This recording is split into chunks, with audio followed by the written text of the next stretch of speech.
want to spend the first few minutes here just to kind of give you a recap thought process coming out of the trade deadline. I want to send a special thank you to a few people. First of all, to my front office.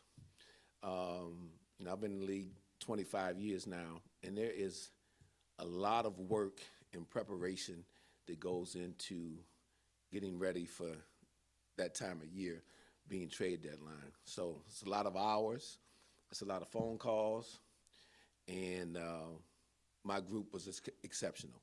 I felt very well prepared, very well informed, so I want to publicly say thank you to all of them first and foremost. Also want to say a thanks to Dennis Schroeder, Keon Ellis, and Dario Saric for the professionalism and the buy-in and the hard work that they put in during their time here with the Sacramento-Kings. It is much appreciated, and I wish them all the very best in furthering their careers where they landed after this trade. As you know, the trade deadline is just the first opportunity, really, to make an adjustment with the roster. And as I said to all of you here in the media and the Sacramento King community at large and fan base, is that we're going to take our time and we're going to use this year to evaluate this roster. And that's what we did. In the first 50 games of this year, we've had an opportunity to make that evaluation. And so we decided to make a little tweak with the roster after watching that. I felt like we were smallish. We had a lot of guards. We were very, heavy at the guards. We didn't have a point guard coming into the season, as you all know. There was no point guard here. And so that was the reasoning behind going after a Dennis Schroeder. And so for a variety of reasons, as things unfolded, things didn't work as well as we would have liked them to work, just quite frankly. And it's not reflective just on Dennis Schroeder, it's on the collective. We endured, and it's not an excuse, but it's a fact, a lot of injuries. I think we're the only team in the league this year that never started the projected starting five going into the season.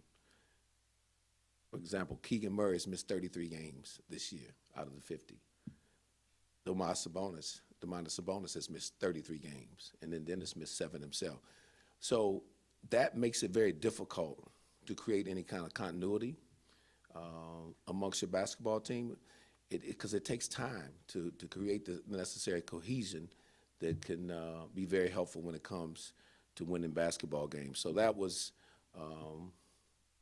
observe that. And so you've heard me also talk about needing to get bigger size, more length, versatility, athleticism, reasoning behind trading for a guy like DeAndre Hunter. And contrary to some public sentiment, DeAndre is a very proven two-way player in this league, and he's not an old player. He's just 28 years old. He allows us to defend at a high level, I believe. He's exhibited that throughout his career. He's been a very good shooter from the perimeter. I know his numbers were a little down this current season coming out of Cleveland, but there's enough historical data and historical evaluation that leads me to believe that he can be helpful to us. And I think another thing that's not talked about much, he's on a very short contract too. He becomes an expiring contract next year. So when making this move, still gives us flexibility. One of the things that you evaluate when you come into a new job is kind of where the roster is at. And so we knew years 1 and 2 was going to be difficult in terms of having much financial flexibility. 27, 28, as currently constructed, that's going to be the first opportunity we will have a little window to start having a little more flexibility and making some more moves to continue to improve the roster. I've talked about One of the other byproducts of the deal, which was important to us as well too, we were able, in sending out 3 players, it opened up a roster spot for us to elevate and sign to a full-time NBA contract a guy like Dylan Cardwell, who has more than earned it and who's quickly becoming a fan favorite here. And he does things that are very important for any successful basketball team. He is an energetic defender. He's able to protect the rim. He's a switchable center, a big man. He can guard guys away from the basket as well. He is an excellent rebounder, one of the top rebounders for the minutes he's played as a rookie already. And we just continue to see a very great trajectory for him. So it was important that we be able to convert him so he can finish the remainder of this season with us and not be capped at 50 games as a two-way player. So we're excited about that. Again, we're at the extreme early stages of laying the foundation here. And you've heard the phrase from me, prudent and patient. That's how it has to be if you want to create a foundation of sustainable winning, like what we want to do. So we're not going to do anything out of panic. There's a lot of outside noise that comes throughout the year, and especially during trade deadline.